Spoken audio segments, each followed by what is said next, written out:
Bonjour tout le monde.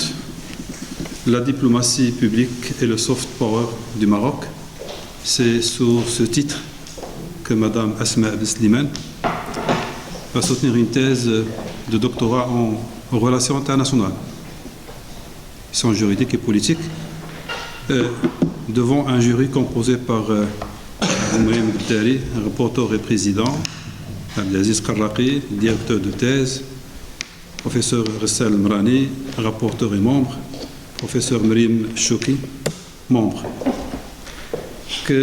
Avant de donner la parole au jury, je souhaiterais donc remercier votre directeur de recherche, c'est Abdelaziz Karraqi, également vice-doyen chargé des affaires de la coopération, du partenariat de la recherche scientifique. Et sous son mandat, on a vu la soutenance de plusieurs thèses. Il y a une cadence élevée de soutenance. Pratiquement, on est à 3-4 soutenances de thèses par semaine. Donc, je le remercie pour ses efforts d'encadrement et d'encouragement pour les soutenances de thèses, toutes catégories confondues, que ce soit des salariés, des fonctionnaires, ou encore ceux qui nous proviennent de l'AMSI, l'Agence marocaine de coopération internationale.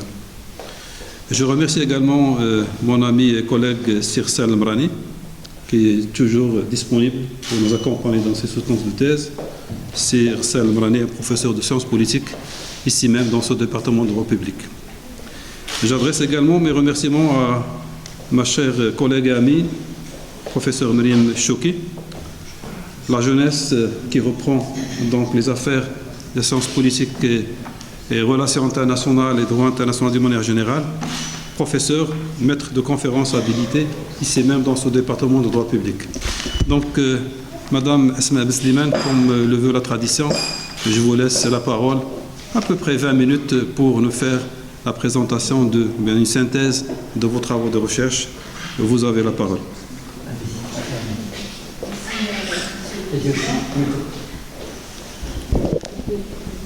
Président du jury, Monsieur le directeur de thèse, Madame et Monsieur les membres du jury, je vous remercie pour votre présence et pour l'honneur que vous faites en acceptant d'évaluer mon travail de recherche intitulé La diplomatie publique et le soft power, encadré par le professeur Abdelaziz Karraqi, que je remercie vivement pour son encadrement, pour ses orientations et pour tout l'effort qu'il a fourni avec moi dans cette thèse. Mon intérêt pour cette thématique n'est pas théorique. Il s'est nourri de mon expérience professionnelle et associative au contact direct d'institutions publiques, d'acteurs nationaux et internationaux et de programmes d'échange. En observant comment certains pays structurent leur influence, j'ai pu mesurer l'écart entre ce que le Maroc accomplit avec de bons résultats et ce qu'il pourrait accomplir si les mécanismes juridiques et institutionnels étaient mieux intégrés et mieux coordonnés. Comment les idées, les valeurs, les règles juridiques et l'organisation institutionnelle se convertissent ou non en influence mesurable. Cette conviction issue du terrain autant que la réflexion académique qui a guidé la présente thèse. Donc, ma présentation s'articule autour des choix scientifiques.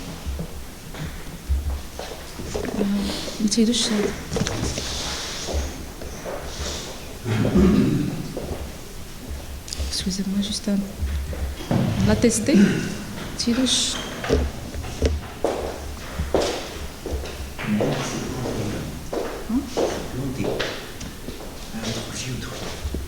فيش نخرج هذا عدل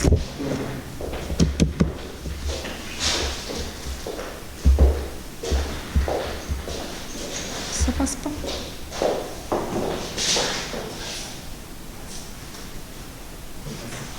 On vient de le tester, je suis désolée.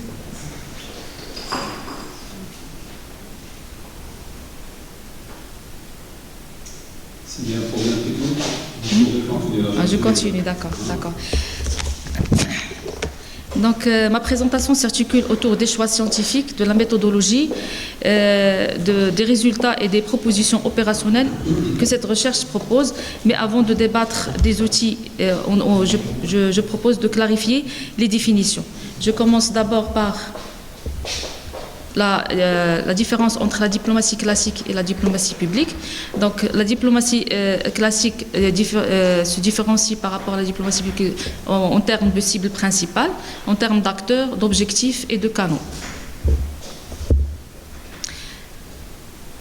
aussi le soft power.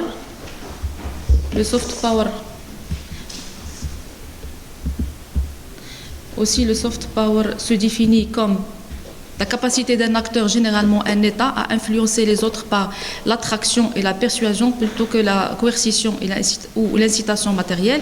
Il repose sur 3 principales sources: la culture, les valeurs politiques et la politique étrangère. Par contre, la diplomatie publique, c'est l'ensemble des efforts d'un État visant à communiquer directement avec des publics étrangers afin d'instaurer un dialogue destiné à comprendre, informer, influencer, dans le but de soutenir ou tolérer les objectifs stratégiques du pays, en s'appuyant sur une variété d'instruments et de méthodes. Pour faire simple, le soft power, c'est la finalité, mais la diplomatie publique, c'est la politique publique qui mène à générer le soft power. Donc pourquoi le sujet de cette thèse est intéressant? D'abord parce que le rapport de la Commission spéciale sur le nouveau modèle de développement, qui a été publié en 2021, a souligné que la valorisation de la diversité culturelle, des médias et du patrimoine constitue un levier stratégique du soft power pour renforcer le rayonnement international du Maroc. Il a proposé des actions de diplomatie publique dans sa dimension culturelle et médiatique, tout en soulignant la nécessité d'une stratégie de soft power. Donc la diplomatie publique étant la politique publique pour opérer cette stratégie, cette thèse zoome sur le cadre juridique et institutionnel qui en constitue l'architecture et qui rend cette influence possible, légitime et cohérente. La deuxième raison pour laquelle le sujet de cette thèse est intéressant, c'est que le cabinet britannique Brand Finance publie chaque année, depuis l'année 2020, un rapport annuel qui classe les pays selon l'indice de leur soft power en tenant compte des 11 piliers. Donc parmi les 11 piliers, il y a la culture et il y a les médias. Donc le constat que j'ai pu faire, c'est que dans ce rapport, qui est publié depuis 2020, 3 pays sont toujours classés les premiers. Il y a d'abord les États-Unis, le Royaume-Uni et la Chine. Le Maroc se classe parfois dans les 50 premiers pays, parfois après les 50 pays. Notamment en 2023, on a été classé 55e. Donc cette thèse s'inscrit dans la continuité des différentes recherches menées et qui traitent souvent d'un type de diplomatie publique, soit culturelle, soit économique ou religieuse, ou d'un acteur particulier, mais très rarement du système dans son ensemble. Elle dépasse l'approche fragmentée pour répondre à une question simple: est-ce que nous avons un système véritablement structuré ou seulement un ensemble d'initiatives dispersées? Elle essaie de comprendre l'impact du cadre juridique et institutionnel de la diplomatie publique adopté sur l'évolution du classement du pays dans 2 piliers du soft power, à savoir la culture et le patrimoine, et les médias et la communication. Donc l'originalité du travail réside dans 3 choix: l'analyse globale et non sectorielle, l'étude du cadre juridique et institutionnel comme variable déterminante de la diplomatie publique qui génère le soft power, et le recours à une démarche comparative avec 3 pays benchmark, les États-Unis, le Royaume-Uni, la Chine, pour identifier ce qui manque au modèle marocain. Donc ces réflexions m'ont conduite à poser la problématique suivante. En considérant les idées, les valeurs défendues par le Maroc, comment peut-on construire un système effectif de diplomatie publique basé sur la culture et les médias et qui soit capable de renforcer le soft power du Maroc? J'ai posé 2 hypothèses de recherche. La première, les pays leaders du Soft Power Index disposent d'un cadre juridique et institutionnel robuste et assumé de diplomatie publique. Et la deuxième hypothèse, c'est que le fait de repenser le cadre marocain juridique et institutionnel avec vision, stratégie et évaluation explicite renforcerait le soft power national.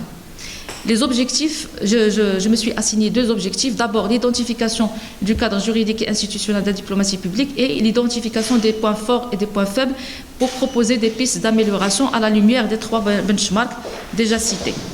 Donc les questions de recherche, je devais répondre à 2 questions de recherche. La première, dans quelle mesure le cadre légal inspiré par nos valeurs contribue-t-il au soft power du Maroc et quelles réformes pourront amplifier l'impact? La deuxième question, dans quelle mesure le dispositif d'acteurs publics, réseaux constitués des ministères, des agences, des réseaux diplomatiques, des centres culturels à l'étranger contribue-t-il à la génération du soft power du Maroc et quelle réorganisation et quels mécanismes de coordination et évaluation pourront être mis en place pour renforcer le soft power? Pour la méthodologie, Pour répondre aux deux grands ensembles, pour répondre aux deux questions de recherche, j'ai adopté deux grands ensembles méthodologiques. D'abord, les cadres théoriques. Je me suis basée sur la théorie constructiviste d'Alexander Wendt, qui accorde un rôle central aux idées, aux normes et identités dans les relations internationales. Et puis sur la théorie des systèmes de Ludwig von Bartholomé, qui permet d'analyser non pas les acteurs de manière isolée, mais leurs interactions et leur capacité collective à produire un résultat mesurable. Quant aux outils d'analyse, j'ai combiné deux approches, l'approche juridique et l'approche systémique, et j'ai utilisé l'analyse SWOT appliquée successivement au cadre juridique puis au cadre institutionnel. Bien sûr, j'ai fait un choix méthodologique ciblé, puisque le Soft Power Index, il est calculé sur la base de 11 piliers. Moi, j'ai choisi deux piliers seulement, qui est la culture et le patrimoine, les médias et la communication, en raison de la présence visible du Maroc dans ces deux piliers, et le constat que les résultats d'année en année sont fluctuants, et en raison de la multiplicité peut-être des acteurs qui y interviennent. On va voir après les raisons plus tard. Donc, dans la première partie, j'ai traité le cadre juridique de la diplomatie publique, l'identification et pistes d'amélioration avec 2 chapitres. Et la deuxième partie, c'était le cadre institutionnel de la diplomatie publique, l'identification et pistes d'amélioration avec 2 chapitres également. Le premier consacré au cadre institutionnel marocain et le deuxième, c'était les pistes d'amélioration du cadre institutionnel de la diplomatie publique à la lumière des benchmarks et de l'analyse SWOT. Cette recherche, bien sûr, comme toute recherche, a connu quelques contraintes.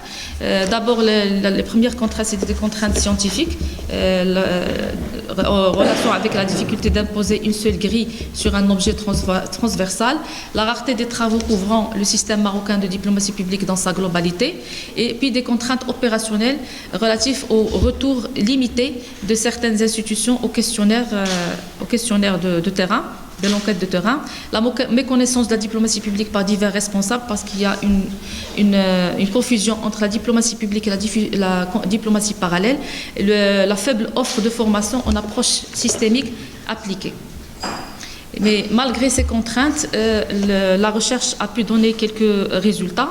Donc les premiers résultats, c'était par rapport à l'analyse des objectifs et des lois.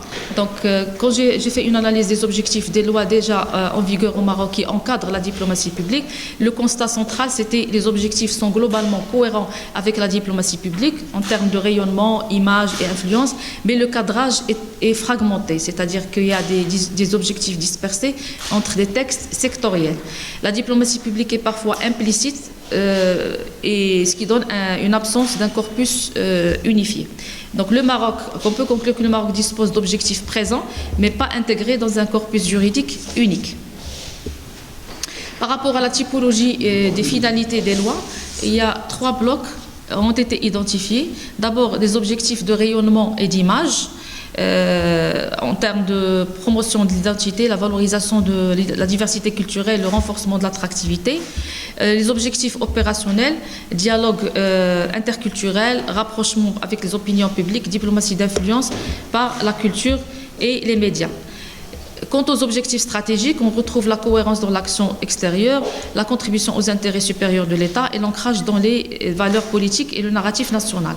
Comme conclusion, on peut dire que les objectifs sont riches, mais restent sectoriels et dépendants des acteurs. Il y a un objectif, nous avons constaté qu'il y a un objectif manquant, c'est celui de pilotage stratégique et d'évaluation d'impact, ce qui donne des faiblesses récurrentes dans les textes, l'absence d'objectifs SMART et d'indicateurs consolidés et la faible redevabilité en termes de reporting et de mesure des effets. La conséquence est une difficulté à gérer la diplomatie publique comme une politique publique performante. Quant aux règles de coordination, donc la coordination est prévue, mais principalement administrative. C'est une coordination de gestion et pas une coordination d'influence, c'est-à-dire qu'elle est verticale, c'est une coordination de tutelle, coordination interministérielle d'une manière ponctuelle. On a noté aussi la multiplicité des acteurs, ce qui donne parfois des chevauchements et dispersions entre les attributions, et aussi un manque de chef de file unique clairement établi. La coordination est insuffisamment orientée influence, ce qui donne un manque en termes d'harmonisation des messages, une harmonisation des messages limitée, une coordination digitale non structurée et le pilotage par données KPIs encore faible. Donc on note ici l'absence de standards d'évaluation qui rend la coordination moins efficace. Donc, le cadre juridique marocain porte des objectifs d'influence et de rayonnement réel, mais il reste dispersé. Les mécanismes de coordination existent, mais demeurent administratifs, sectoriels et insuffisamment orientés vers le pilotage stratégique, l'évaluation et l'action intégrée. D'où la nécessité du diagnostic SWOT. Donc, j'ai complété cette analyse par l'analyse SWOT. Donc, dans l'analyse SWOT, du cadre juridique. J'ai relevé des points forts. D'abord, il y a le reflet des valeurs défendues par le pays, notamment dans la Constitution, la stabilité du cadre juridique vu le système monarchique et ce que fait Sa Majesté le roi Mohamed VI en termes de communication et d'influence au niveau international. Mais par contre, j'ai relevé quelques points faibles, notamment l'absence de loi cadre explicite sur la diplomatie publique, la coordination interinstitutionnelle peu formalisée, l'évaluation de la performance quasi absente, la difficulté d'adaptation aux enjeux émergents comme le numérique et la désinformation, l'absence de ressources budgétaires clairement identifiées. Par exemple, si on prend le cas des États-Unis, le budget de l'État fait figurer une ligne spécialement réservée à la diplomatie publique. Malheureusement, au niveau de la loi de finances au Maroc, on ne retrouve pas cette ligne. Le budget de la diplomatie publique, il est dispersé, dilué dans les différents budgets des organismes qu'il exerce. Donc le Maroc dispose de valeurs, mais pas encore d'une traduction juridique structurée de ces valeurs vers l'action d'influence. Quant aux opportunités, donc le cadre juridique marocain peut bénéficier de plusieurs opportunités. D'abord, l'exploitation des dispositions légales relatives à la protection et la promotion du patrimoine culturel marocain, la loi 2280, le cadre incitatif pour les investisseurs ainsi que les lois encadrant les secteurs de l'artisanat et du tourisme. Donc, il y a aussi le cadre juridique, la loi de 86-12 qui permet d'encourager les partenariats publics-privés, notamment à travers des initiatives culturelles, sportives et éducatives, et l'évolution juridique autour du numérique et la stratégie Maroc Digital 2030 qui inclut un volet relatif à la communication extérieure. Toujours dans le volet opportunité, il y a aussi la possibilité d'exploiter l'expérience des talents de la diaspora qui pourraient être valorisés à travers des textes de loi permettant d'encourager leur participation à des initiatives de diplomatie publique, les avancées juridiques en matière de droits de l'homme comme le code de la famille, la Modouana, les réformes en faveur de l'égalité des sexes et l'action de l'Observatoire national des droits de l'enfant qui projette une image positive à l'international du Maroc, capitaliser sur les lois encadrant les secteurs de l'artisanat et du tourisme pour promouvoir ces industries à l'étranger comme des ambassadeurs de l'identité marocaine. Pour les menaces, j'ai relevé les faiblesses en matière de coordination interinstitutionnelle dues à la multiplicité des acteurs, comme le ministère, les agences publiques, et l'absence de mécanismes légaux clairement définis pour coordonner leurs actions, ce qui donne des redondances, des incohérences, dilution de l'efficacité des actions de diplomatie publique et une incohérence du message marocain à l'international. Il y a aussi une absence ou retard dans l'adaptation des lois aux nouvelles formes de diplomatie numérique qui donnent une vulnérabilité aux cyberattaques et aux manipulations d'informations. Donc j'arrive à l'analyse SWOT du cadre institutionnel. Là, j'ai relevé encore des points forts. Il y a le rôle central de l'institution monarchique comme moteur d'influence, aussi bien sur le plan spirituel, diplomatique qu'économique. Il y a aussi la création de l'Agence nationale de la gestion des participations de l'État, qui permet une gouvernance et un périmètre propice à la réforme du secteur public grâce à sa mission stratégique, son autonomie financière et sa gouvernance adaptée à la largeur de son périmètre d'intervention ainsi que son cadre législatif solide. J'arrive au point faible. Il y a d'abord le Parlement qui pour la diplomatie publique joue un rôle d'évaluation qui reste perfectible. La Cour des comptes, elle a des recommandations, mais qui sont inégalement suivies. Le ministère des Affaires étrangères avant le mois d'octobre 2024, avait une organisation insuffisamment adaptée aux nouvelles pratiques. Et il y a le réseau aussi des ambassades, des consulats, des centres culturels dont la performance est hétérogène. Il y a la multiplication d'acteurs opérant avec des logiques parallèles, notamment en termes de vision, mission et objectifs. Il y a l'Académie marocaine des études diplomatiques qui vient d'être transformée en centre de recherche, et l'AMSI qui ont des difficultés de gouvernance. La coordination non uniformisée, l'absence d'organes indépendants d'évaluation, la multiplicité d'acteurs aux logiques parallèles, manque de formation et de recherche dédiée à la diplomatie publique. Pour les opportunités dont peut bénéficier le cadre institutionnel, on peut noter la richesse de la culture marocaine et son ancrage dans l'histoire, la diversité et les traditions vivantes, l'adoption par le Maroc de la stratégie Maroc Digital 2030, le développement des réseaux sociaux et de l'Internet, le développement du tourisme des affaires, le tourisme culturel et médical, en plus de l'organisation par le Maroc de 2 événements phares, la Cannes 2025 et la Coupe du Monde 2030, et le développement des partenariats publics-privés. Il y a aussi le développement des programmes de mobilité universitaire et le développement du volontariat à l'international. Comme menace, j'ai relevé la concurrence d'écosystèmes étrangers déjà structurés et bien dotés, ayant des intérêts similaires dans certaines zones géographiques comme l'Afrique. Donc, j'arrive au volet pistes d'amélioration. Pour le cadre juridique, il y a d'abord des textes de loi à mettre à jour. Comme par exemple le fait de nommer explicitement la diplomatie publique dans la loi. Il faut sortir de l'implicite parce qu'on ne retrouve pas le terme diplomatie publique dans les textes juridiques marocains. Et il faut l'adosser à la sécurité nationale en l'inscrivant au volet budgétaire et stratégique dans les déclarations gouvernementales et la loi de finances, actualiser les textes fondateurs d'organismes clés, clarifier leurs attributions, réduire les chevauchements, formaliser la coordination et l'évaluation et mutualiser les efforts. La deuxième piste d'amélioration, ce sont des textes de loi structurants que je recommande, comme la stratégie nationale de diplomatie publique avec une vision, gouvernance et évaluation, la loi sur les échanges éducatifs et culturels, la loi de la radiodiffusion internationale pour permettre une certaine cohérence des médias d'État vers l'externe, la loi sur le volontariat international, la loi sur l'aide étrangère et une loi organisant le fonctionnement des centres culturels marocains à l'étranger. Pour le système institutionnel, les pistes d'amélioration, il y en a deux. D'abord, il y a un volet réorganisation, c'est-à-dire adapter la structure du ministère des Affaires étrangères aux formes contemporaines de la diplomatie, notamment numérique, data, influence, crise. On va voir après le nouveau organigramme du ministère qui a essayé de répondre à cette exigence. Fusionner, aligner certaines agences comme l'AMDI, la SMIT, l'ONMT, la DAF, ODEX et la Maison de l'artisan pour unir le récit national et les actions économiques. Créer une commission parlementaire conjointe dédiée à l'évaluation formative, sommative et par objectif avec reporting à Sa Majesté, au chef du gouvernement et aux deux chambres. Donc, vous voyez avec moi ici, c'était l'ancien organigramme du ministère des Affaires étrangères.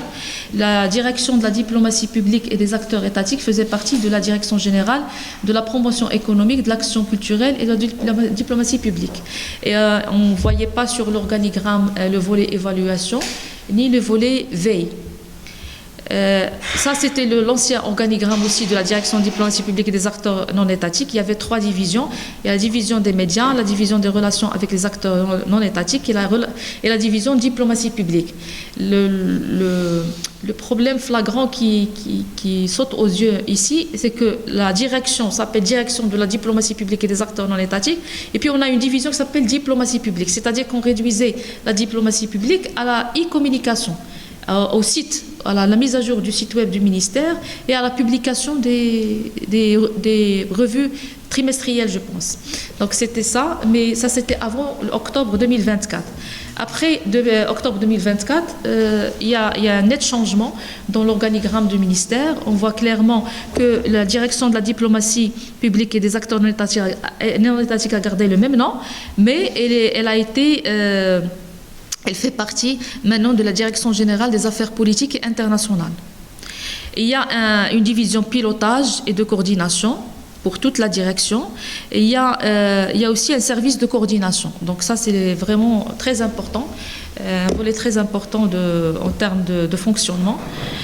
Si on zoome sur la direction de la diplomatie publique et des acteurs non étatiques, ils ont gardé 3 divisions, mais les nominations ont changé. La division des relations avec les médias, la division de la diplomatie digitale, et puis la division des relations avec les acteurs non étatiques. Donc l'organigramme donne déjà une idée sur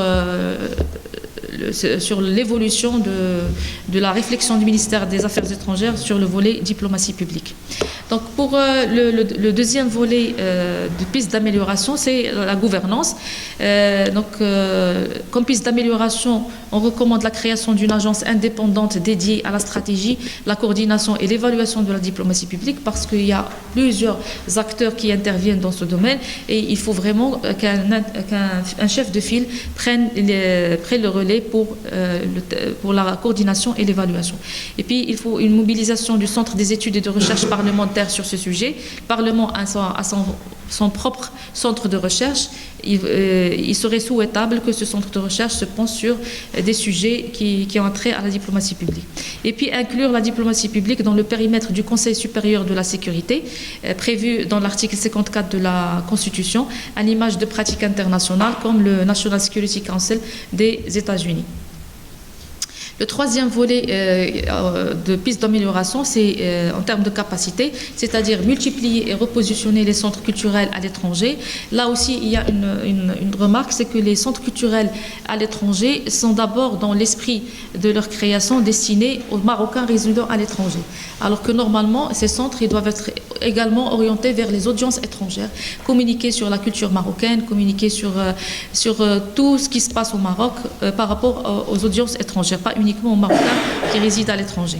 Et puis créer une structure de formation spécialisée rattachée à l'Institut marocain de formation et de recherche en études diplomatiques. Cet institut, c'est lui qui a remplacé l'AMED, l'ancienne Académie marocaine des études diplomatiques, et professionnaliser les carrières d'influence publique par des compétences en médias, en big data et en diplomatie numérique. Donc, les expertises que j'ai pu développer à travers ce travail de recherche, d'abord la lecture légale et réglementaire comparée, parce que j'ai travaillé sur 3 pays en comparaison avec le Maroc, l'analyse des architectures institutionnelles, l'évaluation de l'impact juridique et organisationnel sur le soft power et le benchmark argumenté et transposable en réforme graduée. Donc, la valeur ajoutée de ce travail ne se limite pas à décrire le système, elle propose un cadre normatif et organisationnel modernisé, inspiré des meilleures pratiques internationales, mais adaptée au contexte marocain. Elle apporte donc une double contribution, d'abord théorique, repositionner la diplomatie publique en politique publique structurée et non comme une simple communication, et opérationnelle, proposer des leviers juridiques et une gouvernance capable de convertir le capital symbolique marocain en influence mesurée, indicateurs, budget, responsabilité et échéance. En guise de conclusion, le Maroc dispose d'un capital symbolique exceptionnel, nourri par l'histoire, la culture, la diversité et le leadership royal. Mais pour convertir ce capital en pouvoir d'influence durable, il doit passer d'une diplomatie publique de moyens à une diplomatie publique de système.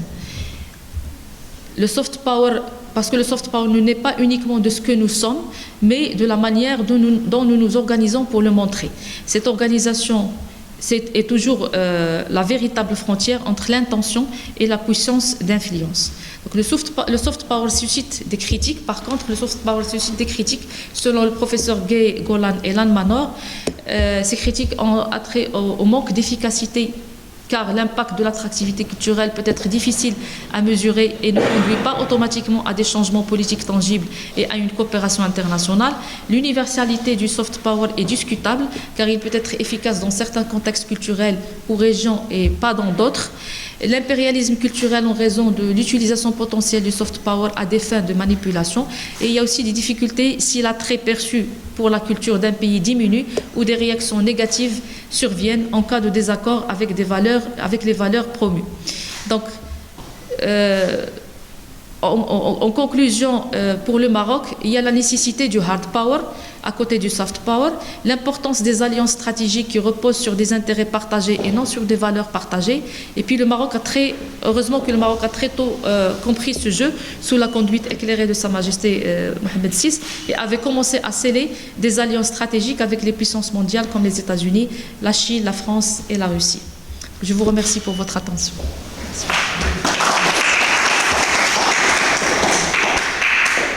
Très bien, merci beaucoup Madame Asma pour cette présentation qui nous a mis dans le bain une architecture générale de votre problématique qui est clairement définie dès votre introduction et auquel vous êtes mis outillé pour la défendre. Je rappelle tout simplement que Madame Asma Slimane est une lauréate de notre formation Master Études diplomatiques.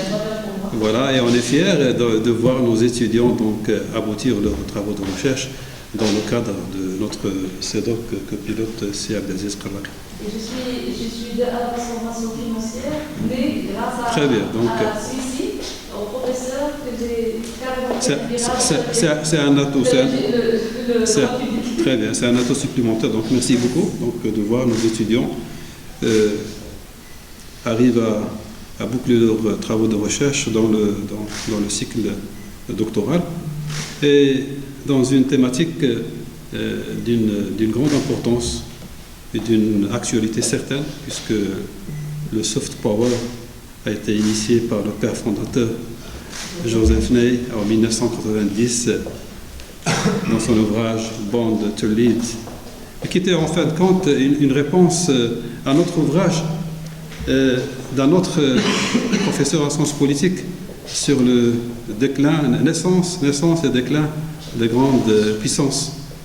Et vous savez que ce débat a marqué l'Amérique, cette période de plus de 44 ans dans laquelle on a vu se confronter deux blocs diamétralement opposés, le bloc communiste, socialiste sous l'égide de l'ex-URSS et le bloc capitaliste libéral sous l'égide des États-Unis d'Amérique. Période dite qualifiée de guerre froide ou de paix chaude, et laquelle s'est soldée par, donc, comme vous savez, la victoire du modèle libéral sur le modèle communiste. D'ailleurs, Francis Fukuyama a écrit un ouvrage sur la fin de l'histoire et le retour du dernier homme pour marquer la victoire du modèle libéral.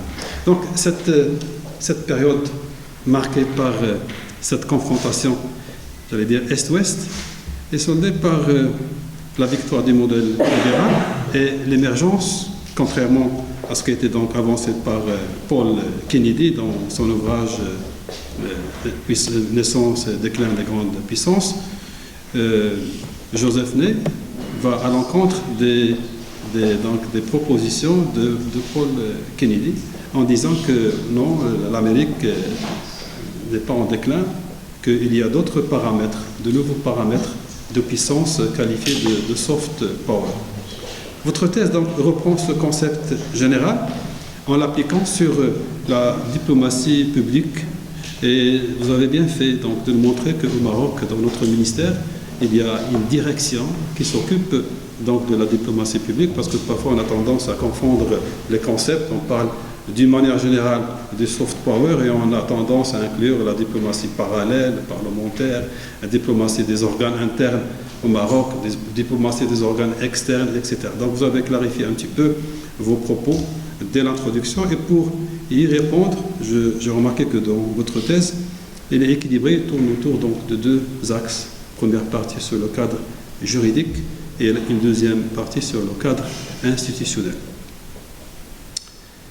Et on est devant une véritable thèse, donc servie par une documentation, une bibliographie abondante, ouvrages, livres, articles scientifiques, également des annexes, des tableaux, des graphes, et le tout écrit dans un style convenable. Et malgré donc quelques remarques que je vais mettre par la suite, je pense que vous avez respecté les normes académiques et universitaires bien requises pour les soutenances de thèse, et je vous en félicite. Sur le fond, j'ai quelques remarques donc, sur les deux aspects de votre travail, mais avant de les faire, je Je réitère à nouveau mes remerciements pour mes collègues et amis, Sir Sam, Madame Chouki. Et je commence par Sir Sam, vous avez la parole sans transition. Merci beaucoup. Merci, Monsieur le Président. Tout d'abord, je tiens à remercier mon collègue et ami, M. Aziz Taraki, de m'avoir invité à cette soutenance.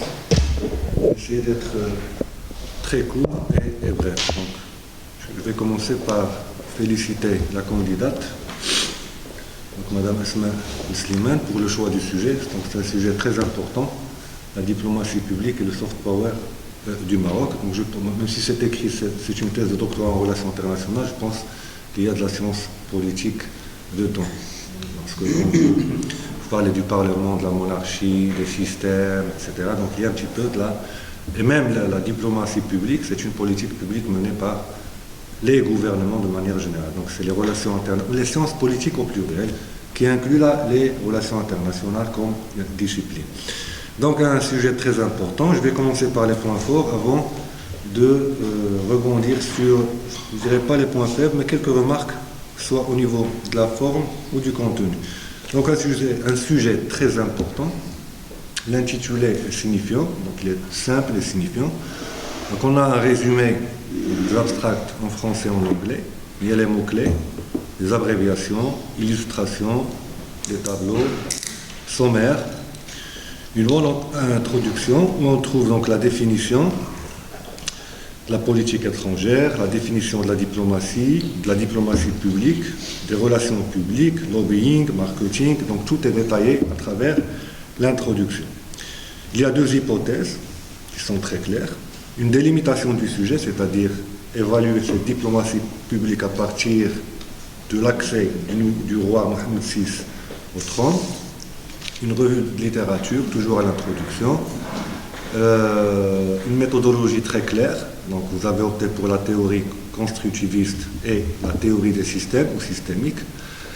Ajouter une recherche empirique où il y a un questionnaire. Pour moi, c'est la valeur ajoutée. Donc il y a un effort, il y a quand même un travail de terrain qui n'a pas été bien valorisé au niveau de l'introduction. Mais on trouve qui a été exploité dans le développement. Deux approches, donc l'approche juridique et l'approche systémique. Vous avez parlé aussi au niveau de l'introduction des contraintes de la recherche. Donc ça reflète ce qu'on appelle la modestie académique du chercheur. Au niveau du plan, donc une répartition à la française classique, donc en deux parties. Moi, je suis un adepte de cette répartition. Maintenant, on assiste à la montée de l'approche anglo-saxonne. La première partie est très claire, consacrée au cadre juridique de la diplomatie publique du Maroc, identification et pistes d'amélioration. Deuxième partie, elle est relative au cadre institutionnel. Donc un plan bien établi, comme ça a été dit par M. Gueddari, donc juridique, l'aspect institutionnel. Donc au niveau des pages, une répartition très équilibrée entre les deux parties. Deux parties, chacune contient deux chapitres, deux sections. Et ça reflète une capacité du chercheur à maîtriser le sujet. Parce que le fait d'établir un plan, d'effectuer un plan en deux parties, deux chapitres, deux sections, là où résident les difficultés, c'est pas évident. Et je vous salue là-dessus. Alors, pour le contenu, toujours les points forts. Ce que j'ai aimé, c'est il y a un esprit analytique et critique. Donc, quand vous parlez, donc vous relatez bien sûr donc, les acquis, le cadre juridique, les avancées, etc. Mais aussi en même temps, on assiste à une analyse et critique, surtout quand vous parlez des faiblesses, les points forts et les points faibles. Ça, c'est le rôle du chercheur. Une très bonne conclusion en 6 pages, bibliographie très riche, des annexes, un grand effort de documentation qui se concrétise au niveau des notes de bas de page. Donc, j'ai recensé 433 notes de bas de page sur 270 pages, donc ça donne une moyenne de, en moins, dans chaque page, il y a 2 notes de bas de page. Donc ça c'est ce qui explique que le travail répond aux normes académiques et ça dénote d'un effort de documentation. Donc ça concernant les points forts, bien sûr, donc il y a une analyse, il y a une critique, il y a la langue, n'en parlons pas, une langue très bien soignée, Bon, parfois il y a quelques dérapages, je ne dirais pas au niveau de la langue en elle-même, mais la langue scientifique. Alors maintenant, les remarques à la fois au niveau de la forme et le contenu en même temps. Donc, à commencer par l'absence d'un résumé en arabe. Donc, il y a un résumé en français, anglais, il faut un résumé en arabe. Même pour les thèses en arabe, même pour les thèses, voilà, en français. Il faut revoir le sommaire, ça c'est une remarque de forme, il faut faire un tableau, parce que ça facilite la tâche au lecteur. Le sommaire, il n'y a pas un tableau. Vous mettez l'intitulé, puis par la suite la page. Alors, au niveau d'introduction, il faut éviter ce qu'on appelle les énumérations. Donc, dès la page 12, dans la première page de l'introduction, il y a des énumérations quand vous écrivez. Il s'agit notamment des actions suivantes, 2 points, premier tiré. Non, l'introduction, il vaut mieux éviter les tirés. Oui. Et aussi, au niveau de l'introduction, éviter les tableaux, et les statistiques et les chiffres. Vous les renvoyez aux annexes. Parce que l'introduction, je ne dirais pas, c'est un effort personnel, certes. Au niveau d'introduction, il faut qu'il y ait des notes bas de page. Mais évitez les statistiques et les chiffres, parce que c'est l'introduction au sujet. C'est comment le chercheur essaye donc, de maîtriser le sujet et de nous convaincre de sa problématique. Donc il faut éviter ces statistiques. On peut les instrumentaliser au niveau du développement. Alors, voilà. Au niveau de l'introduction, il y a trop d'extraits des discours royaux. Pratiquement, alors 2 pages consacrées aux discours royaux pour nous convaincre de l'intérêt du sujet. Non. Peut-être à la rigueur un extrait où, de manière générale, vous dites que même le roi a incité à maintes reprises les parlementaires, etc., à la nécessité de ceci et cela. Plusieurs discours, donc ça rejoint, ça s'inscrit dans cet esprit-là d'énumération. Non, l'introduction, il faut, à mon avis, éviter ça. Alors, concernant toujours l'introduction, donc l'intitulé consacré aux facteurs internes dans l'introduction est très très long. Il faut le résumer. Les facteurs internes, quand vous parlez de l'intérêt du sujet. Quels sont les facteurs internes et les facteurs externes? Les facteurs internes, vous avez consacré pas mal de pages pour expliquer, non, les résumer, essayer de résumer, de schématiser un petit peu. Une autre remarque de forme, à maintes reprises au niveau de la thèse, on trouve Sa Majesté, non, il faut dire le roi. Pourquoi? Parce que même dans la constitution marocaine, est énoncé le roi préside le conseil des ministres. Le roi préside, parce que la langue juridique, la langue académique, il faut toujours s'attacher à ce qu'on appelle la neutralité axiologique. S'il s'agit d'un rapport, s'il s'agit d'un communiqué adressé par un parti politique, bien sûr, il faut dire Sa Majesté le roi. Mais dans une thèse, un travail académique, non, c'est le roi, et non Sa Majesté. Alors, une autre remarque au niveau de l'introduction. Tout au long de l'introduction, vous mettez hypothèse, facteur interne, mais vous n'avez pas écrit problématique. Il y a la problématique, mais il fallait écrire en gras problématique. Dernière idée au niveau de l'introduction, c'est, alors là, je viens de dire que votre travail dénote, quand vous parlez des contraintes, c'est de la modestie électorale. Mais à la page 42, vous parlez de l'expertise. Alors là, ce n'est pas de la modestie académique. C'est à nous, en tant que membres du jury, de dire que Madame Amal Bensliman est devenue une experte en la matière, et non vous. Donc, page 42. Alors, voilà, les expertises développées à travers ce travail de recherche.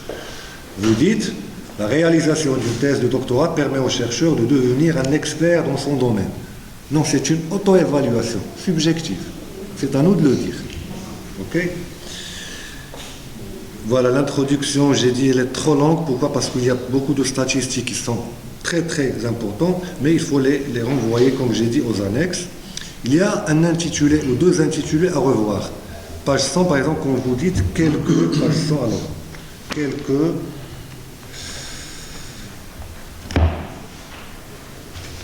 quelques pistes. Il y a un décalage entre la version électronique et la version, je pense. Bon, l'intitulé, quelques pistes. Non, on ne commence pas par un intitulé par quelques. Des pistes. Voilà. Alors, l'idée suivante, la deuxième section du premier chapitre de la deuxième partie. Voilà, alors là, je le dis toujours, on trouve des propositions. Moi, personnellement, je considère que le rôle du chercheur dans les sciences politiques, ou la science politique, ou les sciences sociales, c'est quoi? C'est d'analyser, c'est de diagnostiquer, et non de trouver des solutions. Et non de dresser des recommandations. Pourquoi? Parce que les recommandations, pourquoi on fait des recommandations? Pour faire améliorer les choses. Ce n'est pas notre tâche, c'est la tâche de l'acteur politique. On dit toujours que dans la science politique, le politologue essaie de comprendre, alors que le politicien essaie de changer le monde. Donc, on peut faire ça dans un rapport, dans un centre d'études. Donc, ce n'est pas une science exacte, ce que je viens de dire. Il y a pas mal de thèses où on trouve des recommandations.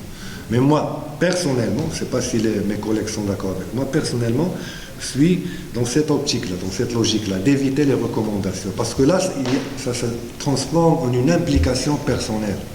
Alors que le chercheur doit mettre certaines distances avec l'objet. Ce que j'ai aimé, c'est les limites. Quand vous dites limites, alors là, c'est le diagnostic. Alors, vous éclairez la voie à l'acteur politique. Voici les défaillances, voici les limites à améliorer, à reformuler, à réfléchir, etc. Donc il y a trop de propositions. Peut-être à la conclusion, oui, je suis d'accord. Mais tout au long de la recherche, c'est très bien. Vous faites une évaluation, voici les points faibles et les pistes. Non, il faut la laisser à la rigueur à la conclusion, parce que la conclusion, c'est une récapitulation du développement et vous pouvez, voici, de ce qui précède, voici quelques pistes de réflexion, des recommandations, etc. Parce que vous avez consacré toute la deuxième section à des propositions. Une autre remarque de fond, c'est le benchmark. Alors, c'est très bien, donc c'est une ouverture aux expériences étrangères.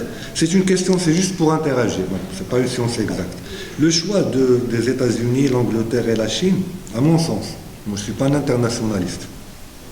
Est-ce que c'est une comparaison valable? Parce que ce sont des puissances mondiales, alors que le Maroc, si l'on admet, ça devient une puissance régionale. Est-ce que ce n'était pas préférable, je ne sais pas,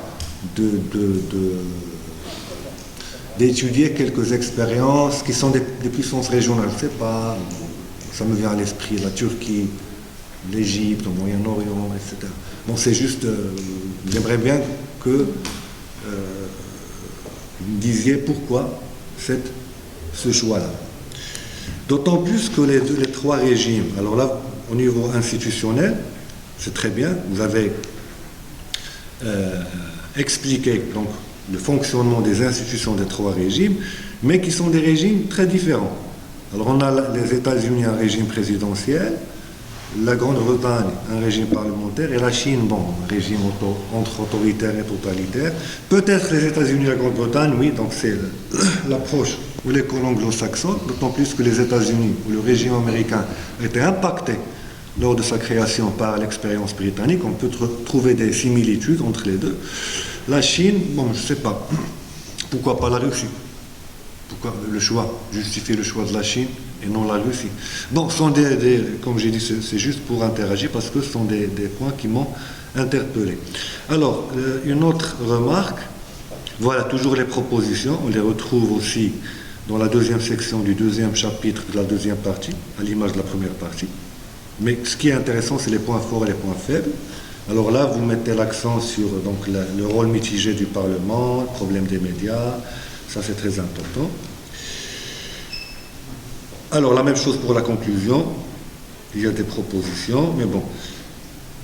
Alors, dernière idée avant de dois interagir par rapport à deux questions. Une dernière remarque à éviter, page 286. C'est la dernière page de la conclusion. Alors moi j'ai écrit, ce n'est pas un style académique. C'est le dernier paragraphe. Alors vous dites, il est à noter que le Maroc a très tôt compris ce jeu sous la conduite éclairée de Sa Majesté Mohamed VI. Alors là, on n'est plus dans un style académique. C'est comme s'il s'agit, vous critiquez les médias, c'est comme si l'on est en présence de la première chaîne ou deuxième. Les rapports des deux chaînes étatiques. Éclairée, conduite éclairée, alors c'est plus la neutralité axiologique. Donc, il faut éviter ce discours-là. Tout simplement, le Maroc s'est inscrit dans une dynamique nouvelle, juste reformulée. Vous voyez, c'est pas l'idée en elle-même, non, c'est juste reformulé. C'est ça ce qui fait la différence entre un style académique et un style, je dirais, journalistique, personnel, article. C'est permis. Un style académique, on est quand même, comme je dis toujours, il est sec. Alors ça, concernant les remarques, qui n'entachent en rien, sincèrement et objectivement, l'importance de ce sujet et la qualité de ce sujet. Si vous avez remarqué, la plupart sont des remarques de forme, donc style, etc. Quelques petits dérapages. Alors, moi, je vais réagir personnellement. J'ai beaucoup aimé le fait de mettre l'accent sur les médias et le Parlement. Moi, je pense que le problème, c'est juste un avis personnel. Quand vous parlez des médias du Parlement, c'est un problème beaucoup plus politique qu'institutionnel ou juridique. Pourquoi ? Parce que quand on parle de la diplomatie, alors publique ou la politique étrangère, on sait tous on s'est mis d'accord, la classe politique qui se retrouve dans le Parlement s'est mis d'accord que c'est un domaine réservé du roi. Donc, il attend toujours une initiative royale. C'est pour ça ce qui explique le rôle mitigé. Même si ce domaine réservé n'est pas constitutionnel. C'est juste une appellation politique. Ce n'est pas inscrit dans la Constitution que la politique étrangère, de manière générale, c'est un domaine réservé du roi. D'ailleurs, même le gouvernement, le chef du gouvernement, quand il expose son programme pour l'investiture, il parle de la politique étrangère. Donc, pour moi, c'est un problème beaucoup plus politique, c'est-à-dire c'est l'incapacité de la classe politique et du Parlement à avoir l'initiative. De même pour les médias. On vient d'en parler, les médias, vous parlez des médias, moi je pense pour avoir comment dirais-je, une certaine expansion externe, il faut tout d'abord avoir une certaine ressource interne, et on sait tous que, surtout les chaînes étatiques, souffrent au niveau interne. C'est-à-dire il y a pas... On préfère, la majorité des gens, on préfère voir, je ne sais pas, BBC pour les anglophones, ou les chaînes françaises, ou France 24, ou les Jazeera ou l'Arabia, pour avoir les infos, que de regarder les chaînes marocaines. Donc c'est un problème, je dirais, politique, beaucoup plus qu'institutionnel et juridique. Pour conclure, je vous félicite. C'est un très bon travail, sincèrement, de qualité. Il faut juste, donc, pour résumer, juste quelques jugements de valeur. Ils sont 3 ou 4 par rapport au style. Éviter un petit peu cette implication personnelle. Mais à part ça, c'est un travail de qualité. J'ai beaucoup appris, il y a pas mal d'informations, surtout le cadre théorique, très très fort. L'analyse, il y a ce qui est important, c'est la présence de la chercheuse. C'est pas, parfois, on est en face de quelques thèses où il n'y a que la description. Il n'y a pas cet effort analytique. Il y a cette peur c'est comme une aventure. Non. Ce que j'ai aimé ici, non. Il y a une implication, il y a une analyse et surtout, vous avez mis l'accent sur les points faibles, ou les faiblesses, ou les lacunes, ou les imperfections. Je vous félicite et par l'occasion, félicite M. Abdelaziz Kharraqi, votre encadrant. Donc sa trace est comment dirais-je, très très très claire. Et je redonne la parole à M. le Président.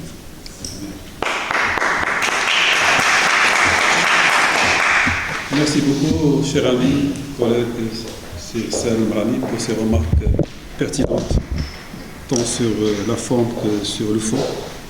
D'ailleurs, je vous rejoins sur quelques remarques que vous avez formulées sur la forme,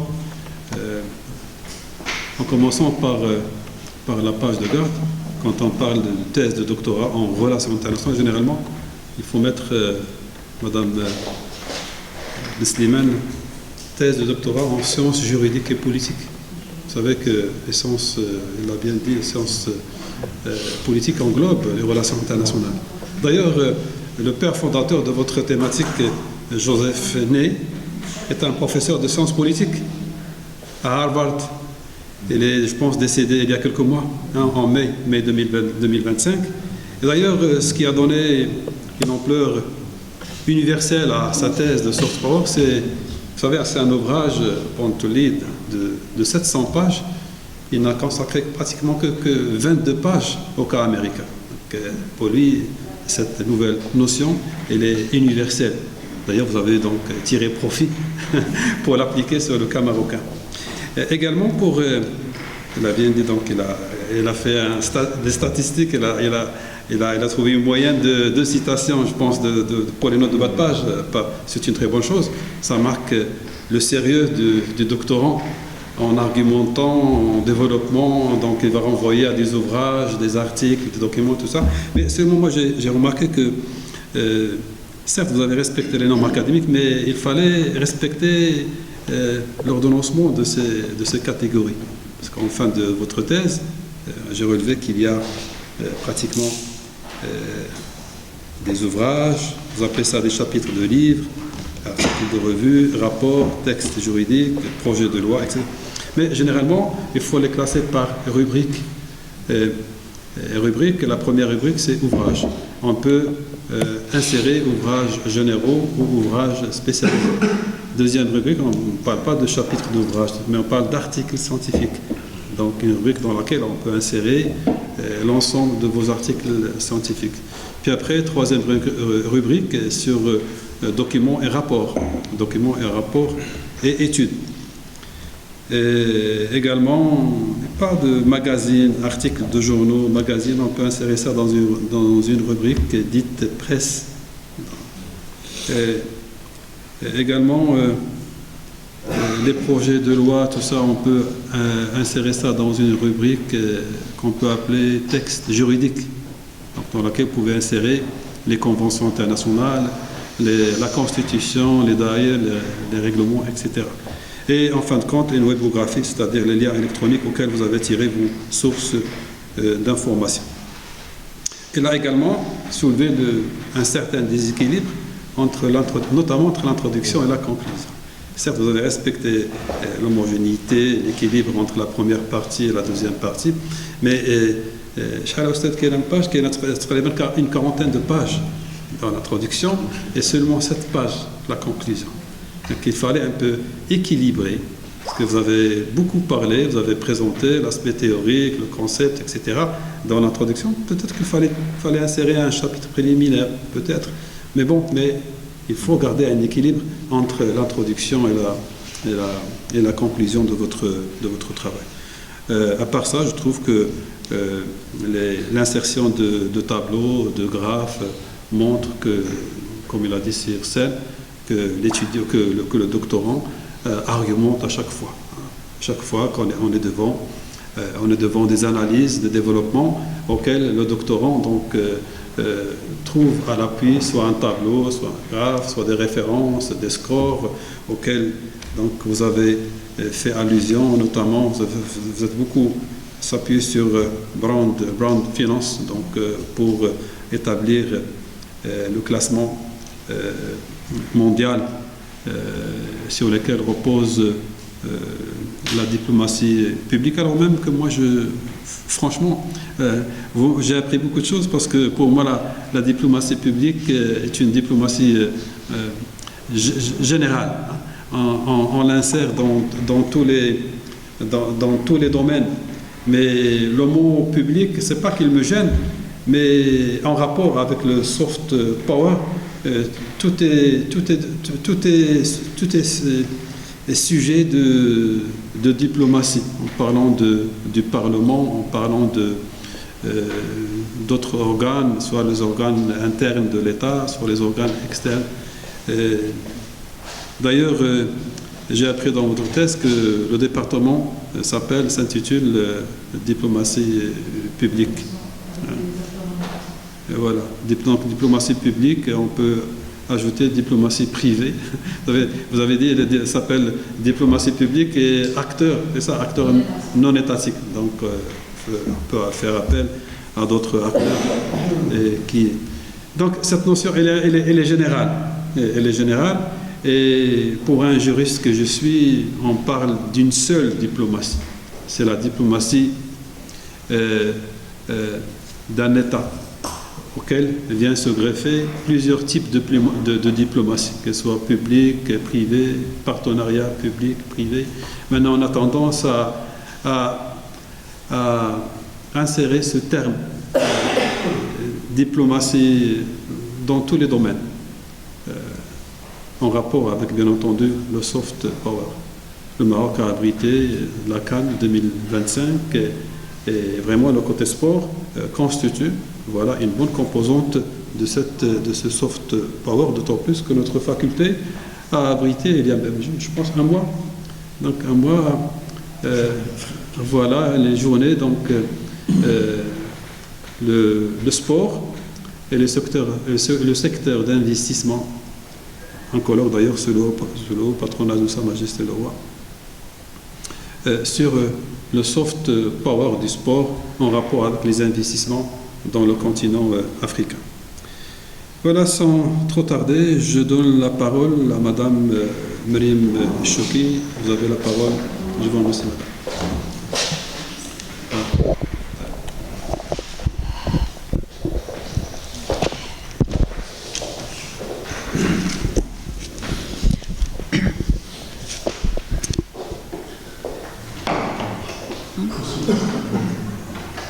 هذا الكاميرا ما فهمتش donc هذا ماشي donc c'est pas la peine d'utiliser ça. D'accord. Ah d'accord, merci. Merci Monsieur le Président. Heureuse d'être aujourd'hui dans le cadre de cette soutenance d'une thèse de doctorat qui porte donc sur une thématique très importante, à savoir la diplomatie publique et les soft power du Maroc. Donc d'abord, je tiens à remercier notre cher collègue et professeur, M. Abdelaziz Qarraqi, de m'avoir associé dans cet honorable jury de soutenance en tant que membre avec des professeurs éminents de notre faculté comme monsieur le professeur Abdelaziz Dari et monsieur le professeur Ghassan Lemrani. Donc comme vous savez, il est de tradition de coutume universitaire à l'occasion des soutenances de travaux de recherche scientifique de considérer ces occasions comme des fêtes. Ce sont des fêtes culturelles, des fêtes scientifiques où les débats entre les membres du jury sont dans l'évaluation des réflexions échangées, toujours dans l'intérêt du candidat. Ainsi, on considère que tout travail présenté à l'évaluation dans le cadre d'une soutenance d'une thèse de doctorat comme un travail qui n'est pas totalement achevé. Donc, il mérite d'observation, mérite de critique et aussi il mérite l'évocation des points positifs. Donc d'abord, je dois dire que mon intervention sera critique, mais toujours dans le sens et dans l'intention d'enrichir le travail présenté par Madame Asma Ben Slimane, que je tiens à la féliciter pour son travail, qui mérite d'être salué par ce jury. Donc d'abord, concernant le travail sur le soft power au Maroc, je vais énoncer les observations suivantes sur la forme et sur le fond. D'abord, pour ce qui est le titre, la diplomatie publique et le soft power du Maroc, donc on trouve deux concepts. Le premier concept, il s'agit de la diplomatie publique. Le deuxième, c'est le soft power du Maroc. Ainsi, lorsqu'on lit le titre, on a l'impression que ce titre n'apporte pas, pour moi, personnellement, d'idées réflexives ou réflexions problématiques. Dans la science des relations internationales, classiquement, on parle de deux composantes, la politique étrangère et la diplomatie. On peut donc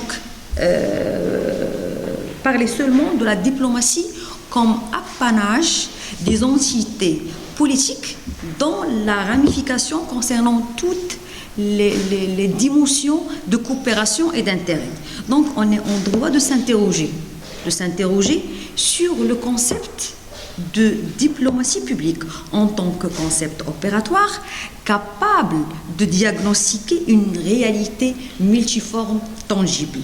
Ensuite, on peut s'interroger sur le plan méthodologique sur l'analyse à contrario, c'est-à-dire quand on parle de la diplomatie publique, est-ce qu'il existe une diplomatie privée?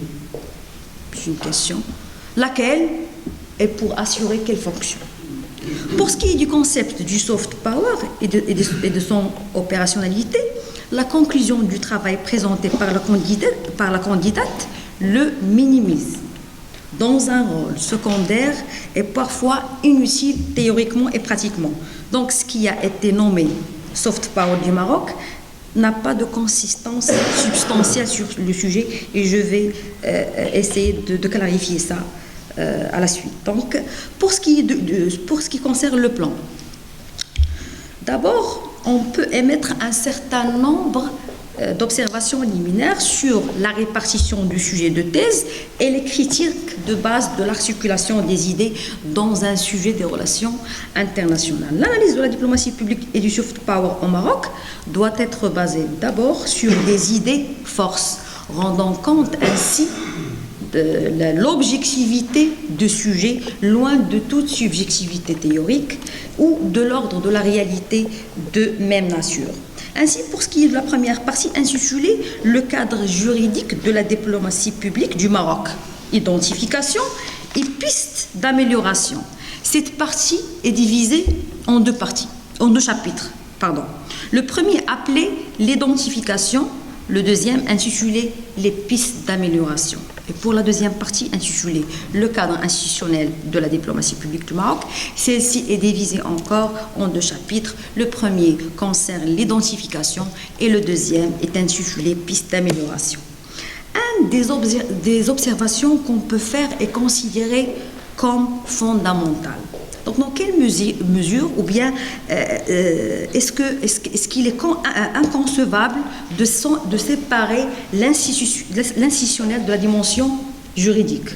Alors que, bien évidemment, qu'à la base des institutions, la règle juridique est omniprésente. Cela pose un problème de structuration méthodologique qui devrait être axé sur des idées rendant compte de la réalité synthétique du sujet sur la diplomatie et le rôle assigné au soft power d'une manière générale. Donc ces remarques se vérifient simplement par le choix dans les deux parties des mêmes mots. Donc c'est pour moi une redondance, une répétition, comme identification et piste d'amélioration, ce qui ne démontre pas l'identité juridique, économique, politique, stratégique, donc du sujet choisi. Ces mêmes mots et leur choix ne vont conduire pour moi qu'à la description et non la démonstration et l'analyse d'une réalité complexe qui est l'efficacité de l'utilisation instrumentale du soft power par la politique étrangère marocaine et la diplomatie dans toutes ses différentes ramifications. Toutes ces remarques interpellent la répartition du sujet dans le cadre du choix ultime de la problématique. Concernant la problématique posée, qui est insérée dans la page 27, en considérant les idées et les valeurs défendues par le Maroc, comment peut-on construire un système effectif de diplomatie publique basé sur la culture et les médias capable de renforcer le soft power du Maroc? À notre avis, la problématique proposée n'est pas ciblée, n'est pas précise et axée sur une idée claire de synthèse.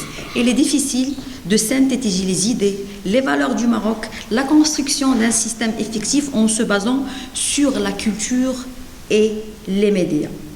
De plus, insérer tout cela dans le cadre juridique et institutionnel. À travers la lecture du travail présenté, la chercheure a placé la barre plus haute, alors que le travail devant faire un diagnostic réel de l'effectivité du soft power dans la politique étrangère marocaine. Ainsi, par exemple, le fait de se baser sur des expériences occidentales, comme il a dit monsieur le professeur tout à l'heure, comme le Royaume-Uni, les États-Unis, la Chine, etc., pour essayer de travailler sur l'amélioration du système juridique marocain, pour moi, ça reste un peu loin de notre réalité nationale. Au niveau de l'appareil scientifique, quatrième point de mon intervention, donc s'il est vrai toujours que la dimension théorique doctrinale elle est très importante et essentielle dans une recherche scientifique. Mais encore, il faut maîtriser le choix à ce sujet.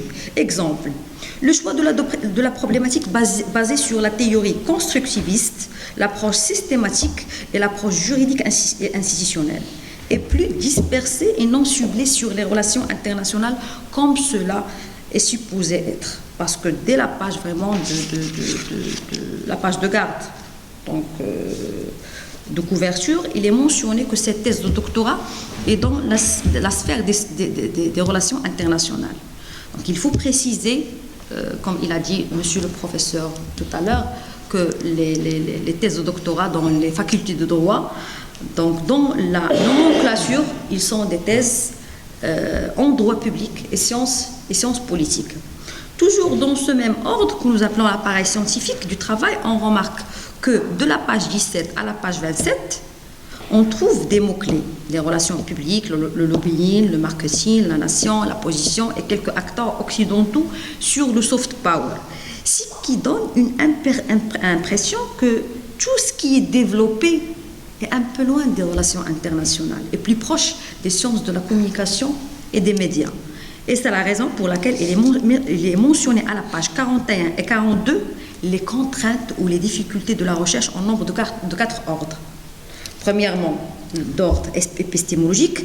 Deuxièmement, l'ordre de la collecte des données. Troisièmement, l'ordre de la méconnaissance de la diplomatie publique. Et enfin, de l'ordre de l'insuffisance de la bibliographie.